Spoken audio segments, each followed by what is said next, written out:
Good morning friends, welcome to my channel Nooki Mohabbat. और आप देख रहे हैं शिद्दत। लास्ट पार्ट में हमने देखा था कि जो शनाया रहती है वो इतनी रश ड्राइविंग कर रही रहती है कि आज वो एक पप्पी को मारते हुए साथ ही साथ एक बच्चे को मारते मारते बचती है।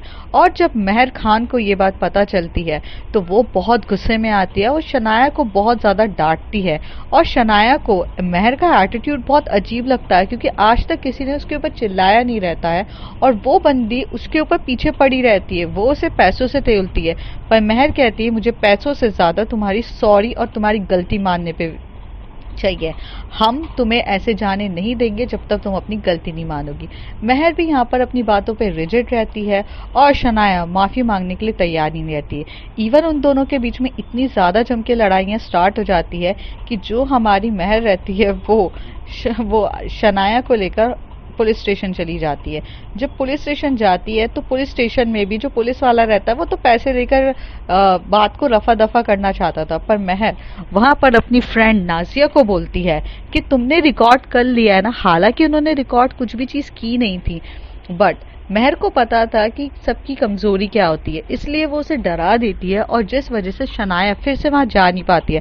शनाया को उसके डैड का कॉल आता है कि तुम अभी तक ऑफिस क्यों नहीं आई हो। तभी वो पुलिस वाला बोलता है कि आपकी बेटी यहाँ पुलिस स्टेशन पे है। और जब मिस्टर ओबरॉय भी वहां पर आ जाते हैं, मिस्टर ओबरॉय को जो हमारी मेहर रहती है वो सब कुछ बताती है कि क्या है, कैसी प्रॉब्लम है। तो अब उसके आगे तभी मिस्टर ओबरॉय एक बार शनाया की तरफ देखते हैं और एक तरफ मेहर की तरफ देखते हैं। मेहर की तरफ देख के बोलते हैं आपका नाम मैं जान सकता हूँ।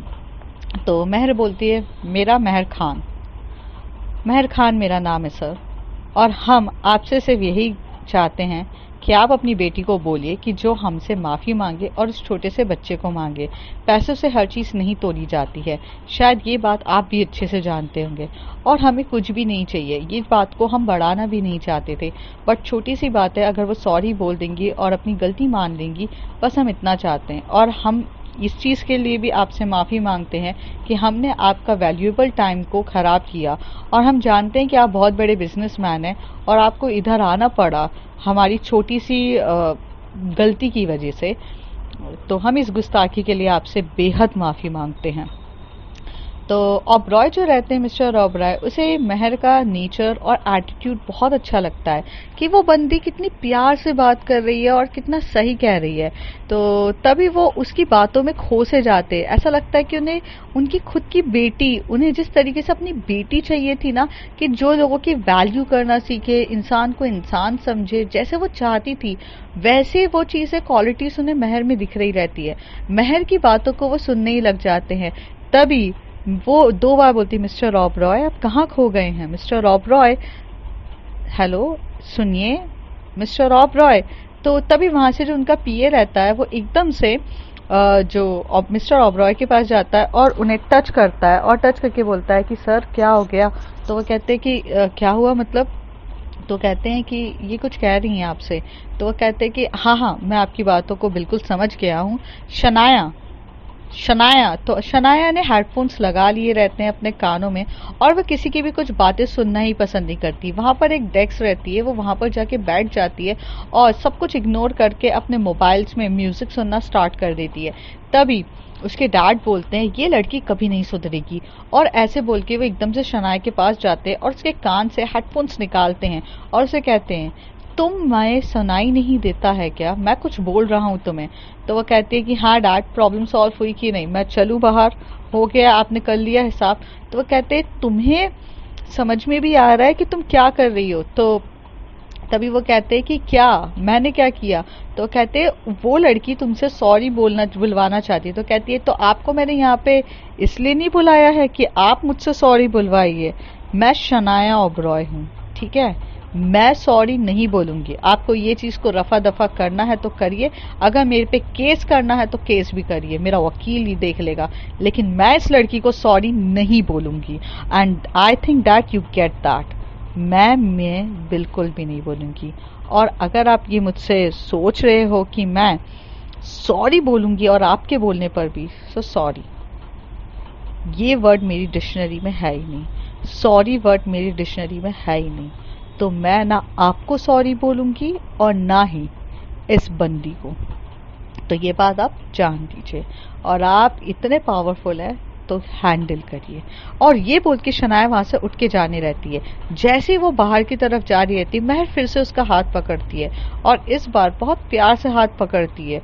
और शनाया आगे जा चुकी रहती है। महर उससे हाथ पकड़ के उसे अपनी ओर खींचती है। जैसे ही वो उसे अपनी ओर खींचती है, यहाँ से सडनली से जो शनाया की सैंडल होती है वो हाई हील्स की रहती है, उसमें से एक हील टूट जाती है और गिरने ही वाली रहती है।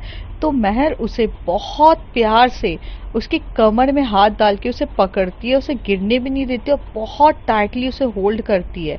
और पहली बार जो शनाया जो इतने गुस्से में थी, इतनी एरोगेंट वे में थी, पता नहीं उसे क्या होता है, वो महर को सिर्फ देखने ही लग जाती है।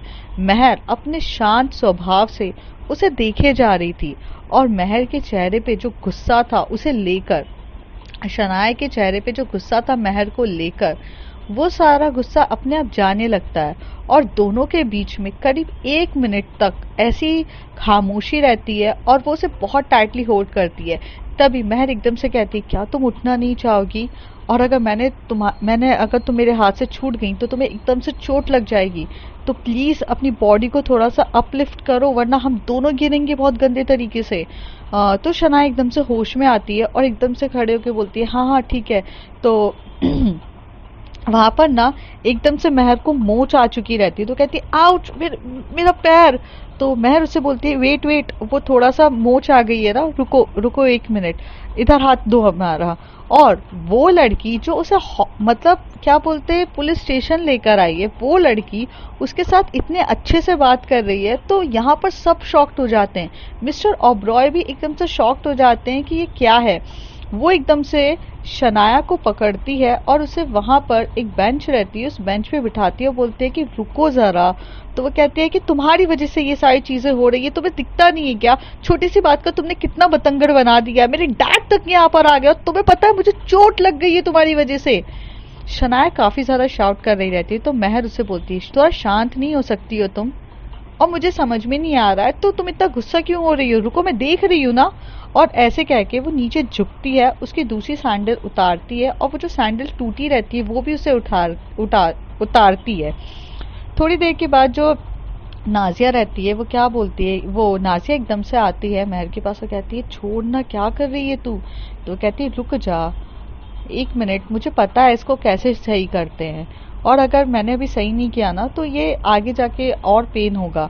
तो वो कहती है कि तुम क्या डॉक्टर हो जो तुम सही करोगी? तभी वो कहती है, तुम इतना ही बकबक क्यों करती हो? हम आपसे कह रहे हैं ना कि आप थोड़ी देर शांति से बैठिए।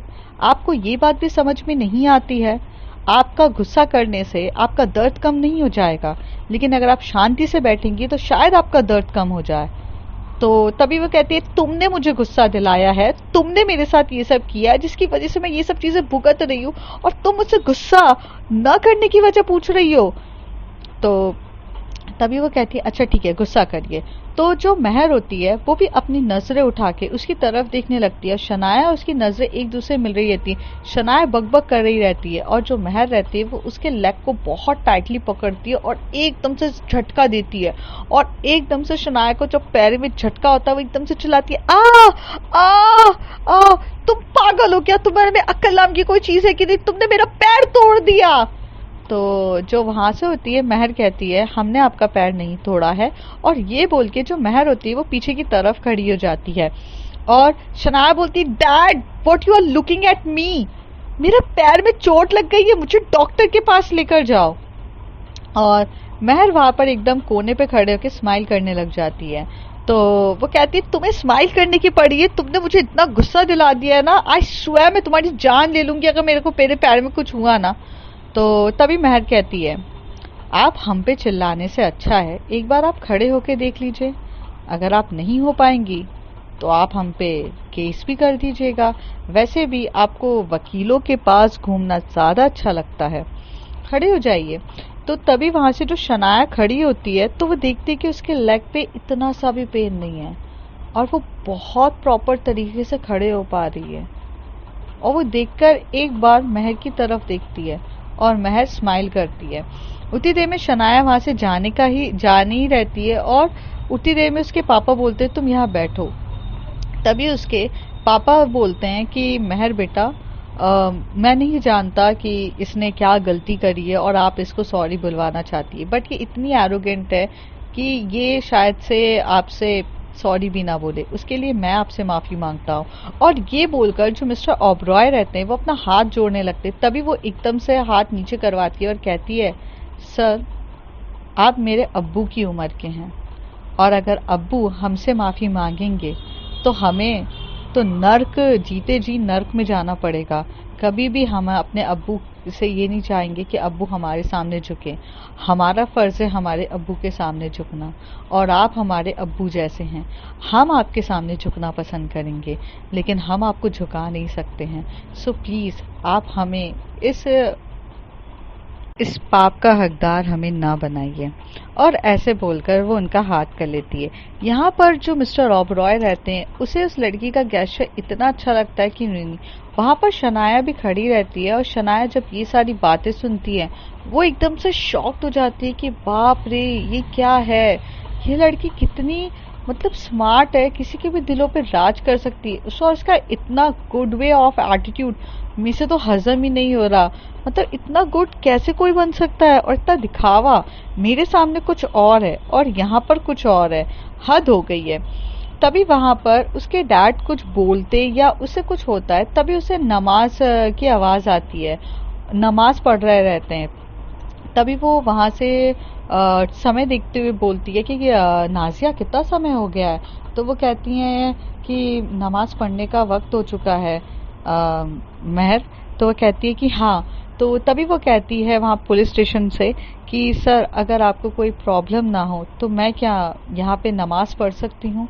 तो वो कहते हैं कि यहाँ पर नमाज, तो कहते हैं कि हाँ, अल्लाह तो हर जगह होता है, अल्लाह की इबादत करने के लिए कोई मस्जिद जाने की ज़रूरत नहीं पड़ती है, और वैसे भी हम तो औरत हैं, हम तो कहीं पर भी नमाज़ पढ़ सकते हैं।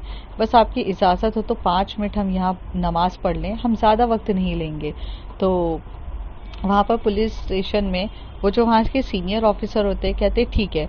तो यहाँ से जो हमारी जो काउच रहता है वहाँ पर जो दरी होती है, मतलब वो काउच रहता है, तो वो वहाँ से एक दरी उठाती है और वो दरी उठाकर बैठती है, और वहाँ पे नाजिया और वो लोग अपने बैग से एक स्टोल निकालते हैं और स्टोल को पूरा बांधते हैं, जिसे हिजाज कहा जाता है। अगर मैंने कुछ गलत बोला हो तो मुझे माफ़ कर दीजिएगा। तो वो पूरा स्टोल से वो अपने आप को कवर करते हैं, फिर वो अपने दोनों हाथ अल्लाह की तरफ जोड़ते हुए वहाँ पे नमाज पढ़ते रहते हैं। तो ये देखकर तो मिस्टर ओबरॉय तो काफ़ी ज़्यादा शॉक्ड होते, पुलिस वाले शॉक्ड होते, शनाया तो वहाँ खड़े खड़े बस अपनी चकाचौंध आंखों से देख रही रहती है कि ये क्या लड़की है यार, मैंने आज तक अपनी लाइफ में ऐसी लड़की नहीं देखी। और जब नाजिया और मेहर की नमाज पूरी हो जाती है कुछ 10 मिनट के गैप से, 10 मिनट के बाद वो उठती है और अपने पूरा जो स्टोल वगैरह उतारती है और उसे बाकायदा रखती है और कहती है कि अब कहिए अंकल। तो वो कहते हैं कि हम ही माफ़ी मांगते हैं क्योंकि हमारी बेटी तो मानेगी नहीं।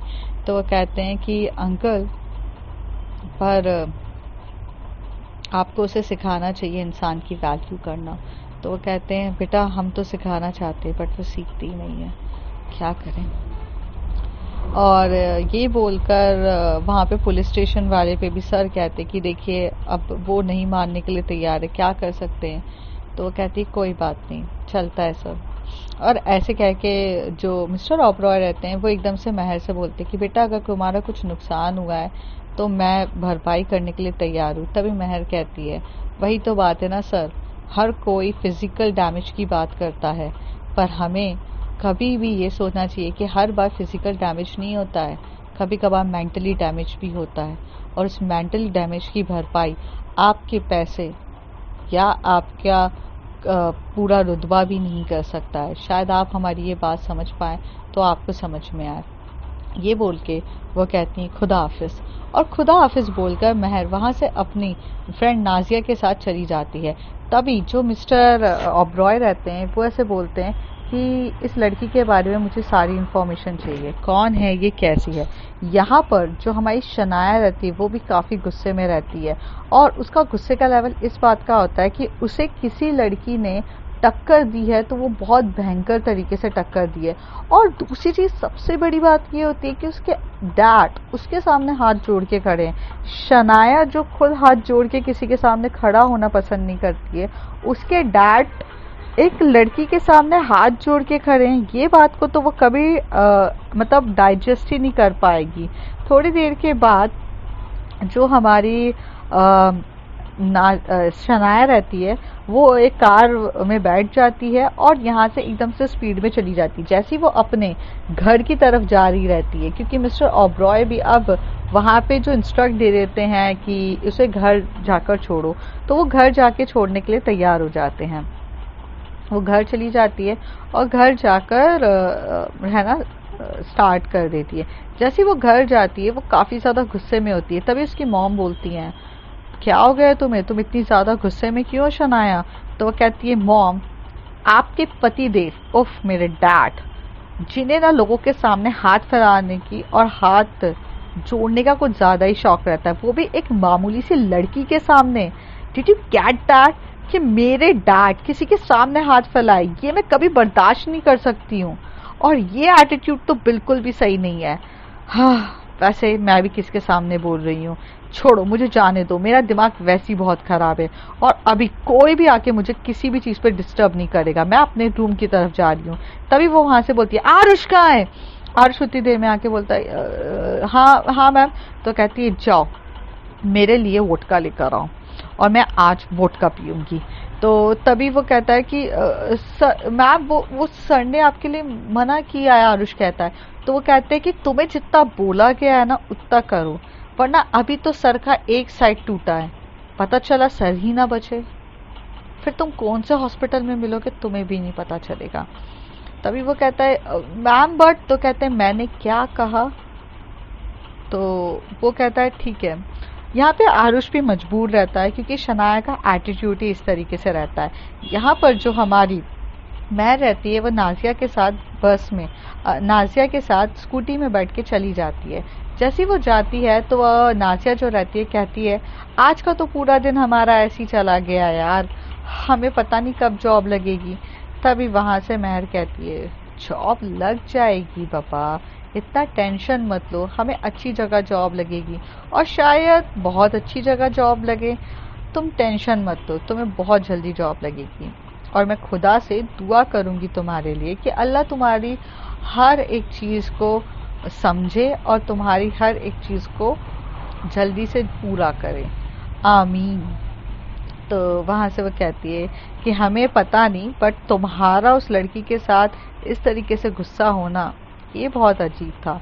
और हमें तो ये बात जान के काफ़ी ज़्यादा शॉक्ड हुए कि जिस लड़की को तुम इतना ज़्यादा सुना रही थी, डांट रही थी, उसके साथ तुमने उसका पैर भी ठीक कर दिया।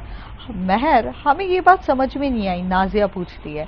तभी महर कहती है, देखो वो चीज़ मैं उस पर गुस्सा इसलिए हुई थी क्योंकि यार उसे समझना चाहिए था कि वो जो हरकत कर रही है वो काफ़ी गलत है। मैं उसे उसकी गलती रियलाइज़ करवाना चाहती थी, बट इंसानियत तो हमारे अंदर भी है ना। अगर वो दर्द से है और उस दर्द का इलाज मैं कर सकती हूँ तो मैंने बस वही किया, मैंने बस उसकी मदद करी है और मुझे नहीं लगता कि मैंने कुछ गलत किया। अब जो लोगों को समझना है वो समझें, हम उसमें क्या कर सकते हैं। तभी नाजिया कहती है, तुम्हें तो हम ही नहीं समझ पाते हैं तो पता नहीं दुनिया कैसे समझेगी महर, तुम बहुत अलग इंसान हो। तो कहती है कि हाँ गलत अलग तो हूँ पर क्या कर सकते हैं, चलो खुदा हाफिज़।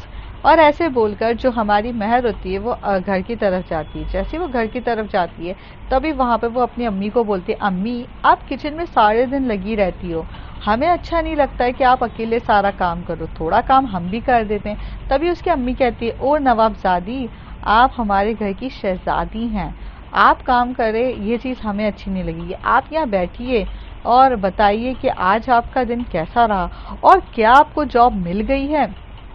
तभी वो अपने अम्मी की कंधे पे सर रखते हुए बोलती, क्या अम्मी, हमारा दिन तो आज बहुत बुरा रहा, हम थोड़े से थक गए हैं। तो तभी उनके अब्बू आते हैं और अब्बू आकर बैठते हैं और बोलते कि क्या हुआ, कुछ ज़्यादा बड़ी चीज़ हो गई क्या? तो वो कहती है, अब्बू कुछ बड़ा तो नहीं हुआ, बट बड़ी से वित्ती सी चीज़ हुई है कि आज एक बच्चे को हमने बचाया, उसका आज एक्सीडेंट होते होते बचा। तभी अम्मी कहती है कि कैसे बेटा, उस बच्चे को तो लगी तो नहीं, और तुम्हें लगी क्या? तो वो कहती है हमारे थोड़े से घुटनों में लग गई है। तो तभी उसकी अम्मी बोलती इधर दिखाओ। तो तब वो जैसी जीन्स की तरफ देखती है तो जीन्स थोड़ी सी फट चुकी रहती है और वहाँ से थोड़ा सा खून निकल रहा रहता है। तो वो कहती है कि अरे आपको तो थोड़ी नहीं, आपको बहुत ज़्यादा लग चुकी है, आपने अपना इलाज नहीं कराया। तो कहते हैं हम तो अपनी चोट पे भूल ही गए थे अम्मी, क्योंकि हमारा वो एक बहुत बदतमीज़ लड़की के साथ आज पाला पड़ा। वो इतनी बदतमीज़ है कि उसे अपनी गलती का पता ही नहीं है, उसे ये समझ में ही नहीं आता कि वो क्या गलती कर रही है। वो तो बस दुनिया का ऐसा लगता है कि बहुत एरोगेंट अजीब टाइप की है लड़की। हमें तो ये लगता है कि काश उसके माँ बाप ने उसे सही वक्त पर 2 थप्पड़ मारे होते ना, तो आज वो ये सारी हरकतें नहीं करती। पर हम होते भी कौन है किसी को कुछ बोलने वाले। पर हमें ऐसा लगता है कि उसके माँ बाप भी उससे बड़े परेशान हैं, क्योंकि आज अब्बू आप जानते हो कि उनके पिताजी ने आके हमसे हाथ जोड़ा। हमें बहुत शर्मिंदा फील हुई ये बात कि कोई अपनी बेटी के चक्कर में हमसे हाथ जोड़े। हमने उन्हें मना किया। तो तभी जो उसके अब्बू रहते हैं उसके सर पे हाथ फेंक के बोलते तुम्हारी यही अदाओं पे तो हम फिदा हैं, हमारी सबसे संस्कारी बेटी हो जो हर चीज़ में परफेक्ट है, तुम्हारे जैसी बेटी पाकर तो हम धन्य हो गए। तो अम्मी बोलती है कि आप ये सारी चुपड़ी चुपड़ी बातें बाद में करिए, जाइए फर्स्ट एड बॉक्स लाइए, हमारी गुड़िया को लग गई है। और ऐसे बोल के जो उसके अब्बू रहते कहते हैं हाँ हाँ। तो उतनी देर में उसकी जो मम्मी रहती है उसका बाउंड वगैरह सब कुछ साफ करने लग जाती है। बहुत बहुत प्यारी जो हमारी मेहर रहती है वो अकेली लौती बेटी रहती है अपने अब्बू और अम्मी की, तो वो बहुत ज़्यादा उससे प्यार भी करते हैं। दूसरी तरफ जो शनाया रहती है वो काफ़ी गुस्से में रहती है, उसका गुस्से का एटीट्यूड ही ख़त्म नहीं हो रहा था। वो घर की सारी चीज़ों को उठा उठा के फेंक देती है, पर वो शांति नहीं हो पा रही थी। उतनी देर में एक लड़का जो रहता है वो डोर के बाहर खड़ा रहता है और वो नॉक नॉक नॉक करता है। तभी वो कहता है कि कौन है? मैंने कहा मुझे किसी से नहीं मिलना है। क्या मेरी बात लोगों को समझ में नहीं आती है या लोगों को समझना चाहते नहीं है? क्यों मुझे इतना मजबूर कर देते हैं कि मैं इतना गुस्सा करूं? तभी वो कहता है चिल बेब, मैं तुम्हारे साथ गुस्सा करने नहीं आया हूँ, मैं तो तुमसे थोड़ी देर बात करने आया हूँ। क्या तुम इतना गुस्सा कर रही हो? और वैसे भी अभी 6 बज रहा है और 6 बजे तुमने मुझसे कहा था कि तुम मुझसे मिलोगी, तो तुम्हारा फ़ोन भी नहीं आया और तुम मुझसे मिलने भी नहीं आई बेब। इसलिए मैंने सोचा कि हम तुम्हारे आशिक हैं सदियों पुराने, तो तुम्हारे पास आकर तुमसे मिल ही लेते हैं। तभी वहाँ से शनाया एकदम गुस्से से होती है और चिल्ला के बोलती यश, अगर तुम्हारी बकवास ख़त्म हो गई हो तो मैं कुछ बोलूँ तुम्हें? तो वो कहता है अरे अरे आप ही की तो सुनने के लिए बैठे हैं, बताइए। तो वो कहती है कि अभी आप यहाँ से अपनी क्या बोलते हैं उसे, तशरी नो नो तशरी व्हाट, ये आजकल एक मुस्लिम लड़की से जो मैं अभी मिलकर आई हूँ ना, जो इतनी इतनी उर्दू पता नहीं क्या क्या इतने तहजीब कायदे से बोल रही थी, मेरा दिमाग खराब हो गया। तुम यहाँ से अपना बम उठाकर निकलो, यहाँ से मेरा दिमाग का दही मत करो, निकलो यहाँ से, इससे पहले कि मैं इतना गुस्से का लेवल छोड़ दूँ। तुम यहाँ से दफा हो जाओ। तो ये बात सुनकर एक्चुअल में जो हमारी यश रहता है वो थोड़ा हंसने लग जाता है और वो बाहर जाने के बजाय और अंदर रूम के अंदर आता है और वहाँ पर सोफ़ा रहता है, मतलब काउच रहता है, वहाँ पे वो बैठ जाता है और वो एकदम से बोलता है सो बेब, कौन सी लड़की ने तुम्हें इतना ज़्यादा इरिटेट कर दिया है और तुम इतना ज़्यादा इरिटेट हो गई हो? तो वो कहता है कि यश तुम यहाँ से जाओ। तभी यश बोलता है baby I am your boyfriend, you can share with me. तभी शनाया इतने गुस्से में होती है और वो पूरी बात बताने लग जाती है कि क्या हुआ था उसके साथ, मतलब एक्सीडेंट ये सब। तो जो वहाँ पे यश होता है वो सारी बातों को सुन रहा था और वो स्माइल करने lगा था कि पहली बार उसे कोई ऐसी लड़की मिली है जो इतना ज़्यादा उस पर भारी हो रही थी। दूसरी तरफ जो मिस्टर ओबरॉय होते हैं वो घर की तरफ आ जाते हैं और आकर शांति से बैठते हैं। तभी उसकी मम्मी उसे बोलती हैं, मतलब मिसेस ओबरॉय आती हैं मिस्टर ओबरॉय की तरफ और बोलते हैं आप काफ़ी ज़्यादा टेंशन में लग रहे हैं। तो कहते हैं कि आपकी लाडली साहिबा की हरकतें हैं ना वक्त के साथ बस बिगड़ती ही जा रही है। तुम्हें पता है ना कि उसे अपना बिजनेस संभालना चाहिए, वो अपनी रिस्पॉन्सिबिलिटीज लेने के लिए तैयार नहीं हो रही है। जैसे जैसे वक्त बीतेगा चीज़ें खराब हो सकती है, लेकिन उसे कौन समझाए कि वक्त चलते इंसान को संभल जाना चाहिए। बहुत ज़्यादा। चलिए मैं ज़रा सा शावर ले लेता हूँ। तभी उसकी मम्मी कहती हैं कि हाँ आप जाइए शावर ले लीजिए, मैं आपके लिए खाने के लिए तैयार करती हूँ। तो वो कहता है ठीक है, पर मेरे लिए अभी ग्रीन टी तैयार कर देना, मैं ग्रीन टी पीऊँगा। तो वो कहता है कि ठीक है, मैं ग्रीन टी तैयार करवा देती हूँ। ऐसे बोलकर जो मिस्टर ओबरॉय रहते हैं वो जाके फ्रेश हो रहे रहते हैं। जब वो पूरे टाइम फ्रेश हो रहे रहते हैं, वो सिर्फ और सिर्फ अपनी जब आंखें बंद करते हैं तो वो उसी लड़की के बारे में सोच रहे रहते हैं, महर खान के लिए। और उसे महर खान की हर एक एक चीज़ के बारे में सोचकर बहुत अच्छा लगता है। जैसे ही वो बाहर आते हैं, आकर वो अपने लिविंग हॉल पर बैठ के ग्रीन टी पी रहे रहते हैं। तभी उसकी मम्मी पूछती हैं कि क्या आप मुझे बताएंगे कि क्या हुआ है। तभी वो बोलते हैं कि आज आपकी लाडली साहिबा ने ये हरकत करी है। उन्होंने एक्सीडेंट कर लिया था, उसके बाद मैं पुलिस स्टेशन गया था और पुलिस स्टेशन के वहाँ पर मैं एक लड़की से मिला। तुम्हें पता है वो लड़की बिल्कुल वैसी लड़की है जैसा मैं अपनी बेटी को बनाना चाहता था। हालांकि मैं अपनी बेटी को उसकी तरह नहीं बना पाया, बट ना उस लड़की का अलग ही था। पता है वो लड़की अपनी मुस्लिम धर्म से है, एक मुसलमान है वो, लेकिन वो इतने अदब कायदे से बात करी, उसकी लहजा इतना अच्छा था ना कि मैं देखते से ही उस पे मोहित हो गया। और मैं सच कह रहा हूँ कि अगर मैं अपनी बेटी को बनाना चाहता तो मैं बिल्कुल ऐसा ही बनाता। बट अनफॉर्चुनेटली मेरी बेटी को मैं क्या बनाना चाहता था और क्या बन गए। बचपन से उसको इतना लाड प्यार में सड़ा दिया मैंने कि उसके हर चीज़ों को पूरा करता रहा कि मुझे वक्त के साथ पता ही नहीं चला कि ये कब इतनी एरोगेंट हो गई और पैसों में इतनी अंधी हो गई कि इंसान को इंसान समझना भूल गई। काश मैं कुछ कर पाता। तो तभी वो कहते हैं कि आप इतना टेंशन मत लीजिए, वक्त उसको सब चीज़ सिखा देगा। तो तभी वो बोलता है कि वक्त ही तो नहीं है मेरे पास, वक्त ही नहीं है मेरे पास। आप जानती हैं कि मेरे पास वक्त नहीं है और आपने मुझे मना किया है कि मैं ये बात अपनी बेटी को बताऊं कि उसके पापा बस कुछ ही टाइम के मेहमान हैं। जिस चीज़ों से मैं उलझ रहा हूँ, मेरी लास्ट स्टेज ऑफ कैंसर है, ये बात मैं जानता हूँ, बट मैं उसे बता भी नहीं सकता हूँ क्योंकि शायद वो समझेगी नहीं। उल्टा वो मतलब एक जिम्मेदारी समझ के वो ऑफिस तो आ जाएगी, लेकिन मैं उसे वो ऑफिस की जिम्मेदारी नहीं देना चाहता हूँ। मैं ऑफिस से उसे मोहब्बत कराना चाहता हूँ, उसे अपने बिजनेस से मोहब्बत कराना चाहता हूँ। वो प्रेशर में आके तो काम कर लेगी, लेकिन वो एक टाइम के बाद काम अच्छे से नहीं कर पाएगी। लेकिन अगर वो मन लगा के काम करना सीखेगी तो वो चीज़ बहुत अच्छे से सकती है। और आप जानते हैं तभी वहाँ पर इतनी थोड़ी सी देर में एक पीए आता है और पीए आके बोलता है कि सर क्या मैं आपसे बात कर सकता हूँ। तो वह कहते हैं कि हाँ बोलो, क्या इन्फॉर्मेशन लाए हो।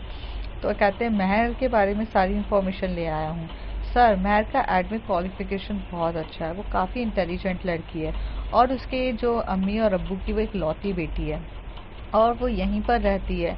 ये हमारी इसी एरिया में रहती है और बहुत सीरियस आती है। मैंने वहाँ के लोगों से भी बातचीत करी, सब कुछ पता किया, तो मुझे पता चला बहुत प्यारी सी लड़की है, शांत स्वभाव की है। कुछ समय के लिए बाहर पढ़ने के लिए गई थी और अभी वहाँ से लौटी है अपने माँ बाप के पास और अपने माँ बाप का बहुत ख्याल रखती है, ध्यान रखती है, हमेशा से बहुत प्यार से बात करती है। तो आप और हाँ, एक बात बहुत अच्छी बात है सर, वो अभी अपने लिए जॉब ढूंढ रही है और उसे अभी तक जॉब नहीं मिली है। उसने अपनी जॉब के लिए बहुत सारी जगह अप्लाई भी किया है, जैसे कि सारी जॉब पोर्टल्स में उसका है और कहीं ना कहीं वो बहुत सारी जगह शॉर्ट लिस्टेड हुई है, लेकिन वो हर जगह जॉब करती भी नहीं है। कुछ जगह तो वो इतने अच्छे अच्छे उसको पैकेजेस मिले हैं, लेकिन अगर उसे वहाँ का एम्प्लॉयर का एटीट्यूड अच्छा नहीं लगा तो वो वहाँ पर जॉब नहीं कर रही है। तो उसके पास ऑफर बहुत है, लेकिन वो बहुत चूजी है इन सब के मामले में। तभी वो कहते हैं कि अगर वो चूजी है तो उसे यहाँ पर जॉब करना पड़ेगा। उसे मैं चाहता हूँ कि वो हमारी कंपनी में जॉब करे, तो तुम एक काम करो, उसे हमारी कंपनी में जॉब का ऑफ़र भेजो और उसे बोलो कि उसका इंटरव्यू है, उसे ऑफ़र लेटर सब दो और उसका सिलेक्शन होना ही चाहिए किसी भी हालत में। और जब उसका सिलेक्शन होगा तो उसे शनाया मैम के अंडर डालोगे और शनाया मैम उसे रिपोर्ट करेगी, आई मीन शनाया मैम को वो रिपोर्ट करेगी और शनाया मैम उसे डील करेगी। तो कहते सर आप क्या करवाने की सोच रहे हो?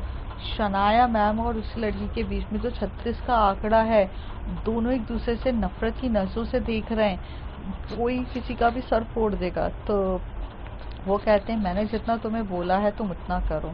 वो लड़की कल इंटरव्यू के लिए आना चाहिए और उसके लिए अगर वो चूजी है तो उस हिसाब से अच्छा पैकेज दो, जाके पता करो और कितना भी वो मांगे मैं उसे पे करने के लिए तैयार हूँ, जाओ यहाँ से। तभी उसकी मम्मी कहती हैं कि आप करना क्या चाहते हैं? तो कहते हैं कि देखो मेरे पास वक्त बहुत कम है और इस कम वक्त में मैं सिर्फ इतना जानता हूँ कि मेरी बेटी को अगर कोई सुधार सकता है तो वो सिर्फ ये लड़की सुधार सकती है, इसलिए मैं इस लड़की को उसकी ज़िंदगी में ला कर रहूँगा। तो अब फ्रेंड्स देखते हैं कि जहाँ पर मिस्टर ओबरॉय ये चाहते हैं कि मेहर उनकी ज़िंदगी में, मतलब उनकी बेटी की ज़िंदगी में आए, और अगर उनकी बेटी की ज़िंदगी में आएगी तो क्या तूफान होगा, ये सब जानेंगे अगले कुछ एपिसोड्स में। तब तक के लिए bye bye, take care. If you like my story, like share and subscribe.